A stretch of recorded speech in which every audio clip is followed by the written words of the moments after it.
날이 우리에게 밝았네. 민족들아 어서와 주님을 경배하여라. 오늘 큰 빛이 땅 위에 내린다. 할렐루야. 주님께서 여러분과 함께 또한 사제의 영과 함께 요한이 전한 거룩한 복음입니다. 주님 영광 받으소서. 한처음에 말씀이 계셨다. 말씀은 하느님과 함께 계셨는데 말씀은 하느님이셨다. 그분께서는 한처음에 하느님과 함께 계셨다. 모든 것이 그분을 통하여 생겨났고 그분 없이 생겨난 것은 하나도 없다. 그분 안에 생명이 있었으니 그 생명은 사람들의 빛이었다. 그 빛이 어둠 속에서 비치고 있지만 어둠은 그를 깨닫지 못하였다. 하나님께서 보내신 사람이 있었는데 그의 이름은 요한이었다. 그는 증언하러 왔다. 빛을 증언하여 자기를 통해 모든 사람이 믿게 하려는 것이었다. 그 사람은 빛이 아니었다. 빛을 증언하러 왔을 따름이다. 모든 사람을 비추는 참 빛이 세상에 왔다. 그분께서 세상에 계셨고 세상이 그분을 통하여 생겨났지만 세상은 그분을 알아보지 못하였다. 그분께서 당신 땅에 오셨지만 그분의 백성은 그분을 맞아들이지 않았다. 그분께서는 당신을 받아들이는 이들, 당신의 이름을 믿는 모든 이에게 하느님의 자녀가 되는 권한을 주셨다. 이들은 혈통이나 유교이나 남자의 욕망에서 난 것이 아니라 하느님에게서 난 사람들이다. 말씀이 사람이 되시어 우리 가운데 사셨다. 우리는 그분의 영광을 보았다. 은총과 진리가 충만하신 아버지의 외아드님으로서 지니신 영광을 보았다. 요한은 그분을 증언하여 외쳤다. 그분은 내가 이렇게 말한 분이시다. 내 뒤에 오시는 분은 내가 나기 전부터 계셨기에 나보다 앞서신 분이시다. 그분의 충만함에서 우리 모두 은총에 은총을 받았다. 율법은 모세를 통하여 주어졌지만 은총과 진리는 예수 그리스도를 통하여 왔다. 아무도 하느님을 본 적이 없다. 아버지와 가장 가까우신 외아드님, 하느님이신 그분께서 알려주셨다. 주님의 말씀입니다. 그리스도님 찬미합니다. 제가 목 디스크가 있어서요. 이거 조금 마이크 좀 조정 좀 할게요.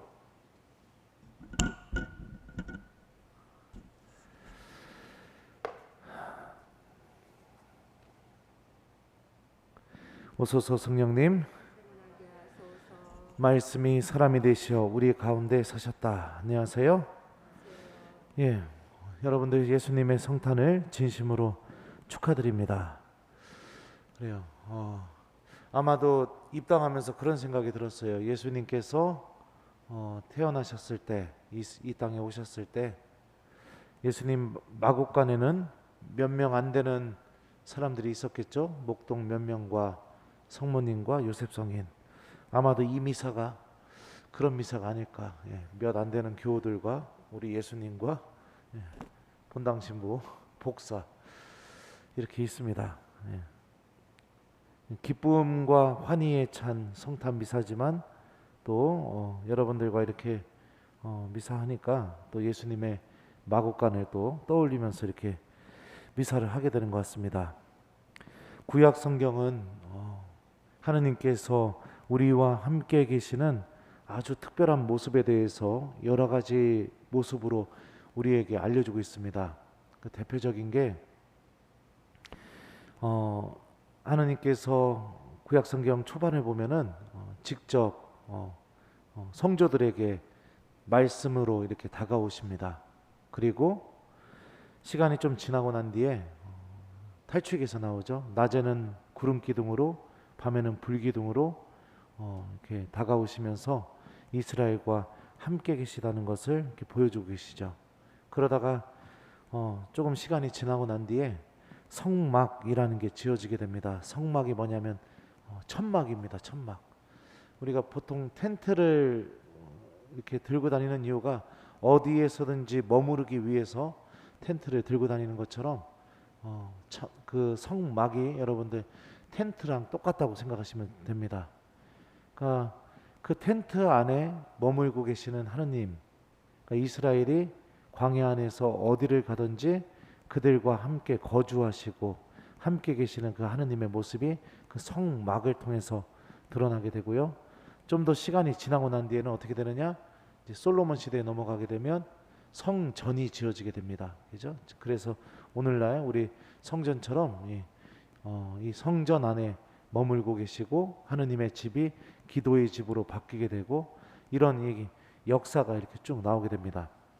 그런데 요한복음은요, 예수님께서 탄생하신 사건에 대해서 어떻게 우리에게 알려주고 있냐면 말씀이 사람이 되시어 우리 가운데 사셨다라고 이렇게 이 신비에 대해서 알려줍니다. 직역하면 말씀이 사람이 되시어 살이 되시어 육이 되시어 이렇게 직역이 됩니다. 우리 가운데 천막을 치셨다 이렇게 번역이 됩니다. 그러니까 이스라엘이 광야 생활 중에 어디를 가던 그 성막이 같이 따라가고 그들이 쉴 때는 그 성막이 펴지게 되고 또 이동할 때는 또 같이 따라가고 그랬던 것처럼 그러니까 어디를 가던 우리와 함께 계시는 그 하느님의 모습이 성막을 통해서 드러나게 되는 것처럼 요한복음은 예수님의 탄생이 바로 우리가 어디를 가든지 우리와 함께 계시는 그 모습을 우리에게 그 신비를 드러내기 위한 것이라는 것을 오늘 복음을 통해서 알려줍니다. 중요한 것은 무엇이냐? 하느님께서 우리와 함께 계시는 아주 독특한 방법, 내가 어디를 가든지 간에 나와 함께 거주하시고 머무시는 아주 독특한 방법이 뭐냐? 천막을 치셨다. 그 천막이 무엇을 통해서 쳐지느냐? 바로 하나님의 말씀이라고 요한복음은 알려주고 있죠. 그러니까 말씀이 나와 함께 어딜 가든지 계속해서 따라다니는 방법으로 주님께서는 우리를 어둠에서 빛으로 꺼내시고 죽음에서 생명으로 인도하실 것이다 라는 이 하느님의 성탄의 신비가 이 요한복음 1장의 말씀을 통해서 우리에게 선포되고 있습니다. 오늘 이 독서 말씀을 보면 바오로 사도는 이렇게 말합니다. 아드님은 하느님 영광의 광채이시며 하느님 본질의 모상으로서 만물을 당신의 강력한 말씀으로 지탱하십니다. 자, 그러니까 생각해 보죠. 하느님께서는 말씀을 통해서 우리가 어디에 있든지 언제나 우리와 함께 계시다라고 복음이 선포되고 있고, 독서에서는 뭐라고 선포가 되고 있냐면 우리가 하느님의 말씀으로 지탱받고 있는 사람들이라고 그렇게 선포가 되고 있죠. 그러니까 주님께서 우리와 함께 계시는 아주 독특한 방법, 그리고 우리들을 구원으로 인도하시는 아주 명확한 방법이 무엇이냐? 바로 하느님의 말씀이라는 것입니다. 그분의 말씀을 듣고 기억하고 묵상하고 실천해야 되는 이유는 예수님 성탄의 신비, 그러니까 우리를 구원하시기 위해서 우리에게 오시는 이 하느님의 놀라운 신비를 끊임없이 반복하고 체험할 수 있는 아주 특별한 그 은총의 길이 말씀을 기억하고 실천하고 묵상하고 그 말씀에 대한 믿음을 두는 그 방법 안에서 우리가 체험이 될 수 있다는 거죠.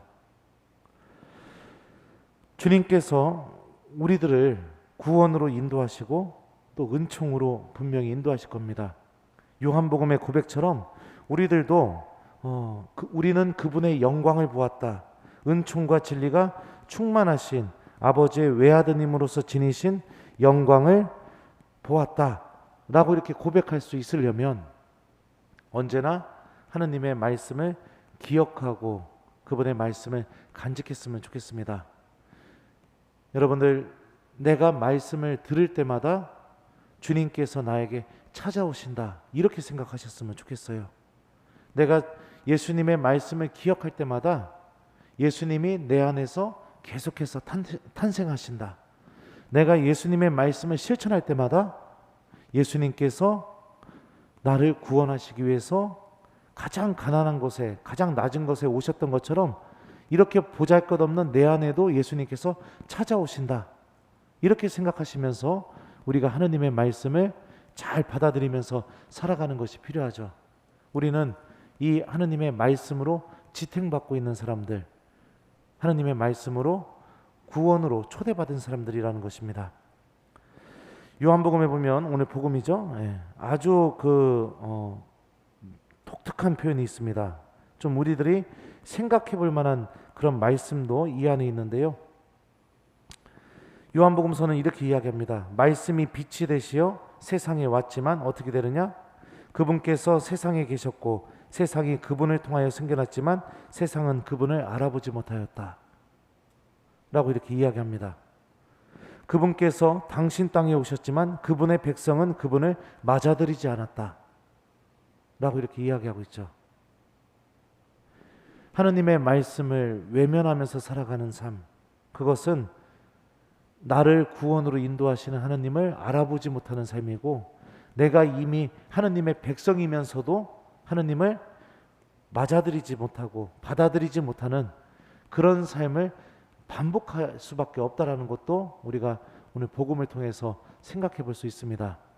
주님께서는 매년 우리에게 성탄 대축일을 통해서 다가오신다는 이 신비를 계속해서 끊임없이 알려주고 있습니다. 이제는 여러분들 미사 때 선포되는 말씀이 이제는 여러분들 들리기 시작해야 됩니다. 그 말씀이 여러분들의 생각을 건드리기 시작해야 됩니다. 그 말씀이 여러분들의 행동에 변화를 주기 시작해야 됩니다. 이게 말씀이 사람이 되시어 우리 가운데 살고 계시다는 아주 명확한 모습입니다. 예수님을 배반했던 베드로는요, 예수님께 다시 돌아가서 회개하고 사랑한다고 고백할 수 있었던 결정적인 이유가 무엇인지 마태복음은 이렇게 알려주고 있습니다. 예수님의 말씀이 생각나서 밖으로 나가 슬피 울었다. 그러니까 말씀이 그 사람의 마음을 건드리기 시작하는 거죠. 이 모습이 주님께서 우리와 함께 살고 계시다는 표징인 것입니다. 그러니 예수님의 성탄을 오늘 우리가 모두 기뻐하면서 주님께서 매일매일 우리들의 하루 안에서 계속해서 탄생하실 수 있도록 그분의 말씀을 잘 듣고 기억하고 묵상하고 또 말씀을 가족들과 이웃들에게 실천하는 삶을 우리가 잘 살아봤으면 좋겠습니다.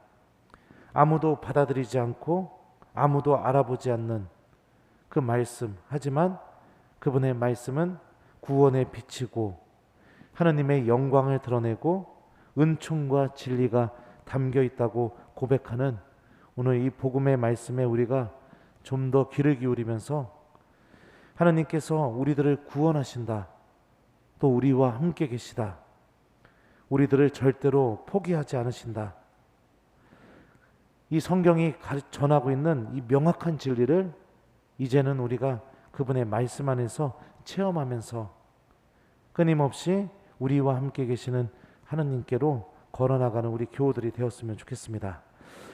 오늘 숙제는 없어요. 성탄이라서. 그러니까 기뻐하시고 말씀이 우리를 지탱하고 있고 하느님은 말씀을 통해서 우리와 함께 살고 계시고, 그러면 우리에게 명확하죠. 내가 어떻게 하느님의 자녀로 살아야 되는지 하느님의 말씀을 기억해야 된다는 거, 이거 하나만 좀 기억해 주셨으면 좋겠습니다. 그리고 이제 다음 주부터는 여러분들 제가 예고했죠. 미사 끝나면 어떻게 해야 된다고요? 신부님한테 복음 말씀 이야기해 주셔야 됩니다.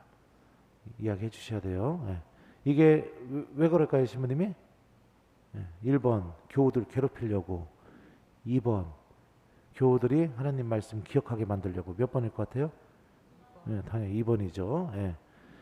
그러니까 성당 안에서만이 아닙니다. 길에서 보더라도 어디에서 만나더라도 본당 신부님을 만나면 복음 말씀을 이야기하셔야 됩니다. 방법은 하나입니다. 저를 보고 도망가시던가, 아니면은 저를 보면은 웃으면서 복음 말씀을 이야기해 주시던가, 둘 중에 하나입니다. 아셨죠? 그래서 오늘 복음이 우리에게 알려주고 있잖아요. 하나님이 말씀을 통해 우리와 함께 계시고 말씀으로 우리들을 지탱해 주고 계시고, 그렇다면 신부님이 교우들에게 하나님의 말씀을 기억하게 만들려고 하는 것은 1번 아주 형편없는 신부님이시다. 2번 아주 복음 말씀에 충실하신 신부님이시다. 몇 번이요? 2번. 네, 그러니까 다음 주 주일부터는 이제 시작입니다. 하나님의 말씀을 잘 기억하셨으면 좋겠어요. 그래요. 성탄 진심으로 축하드리고, 우리 교우 여러분들 항상 하나님의 말씀과 함께 주님께서 마련하신 구원의 빛으로 걸어나가는 우리 교우들이 되었으면 좋겠습니다. 말씀이 사람이 되시어 우리 가운데 사셨다. 아멘.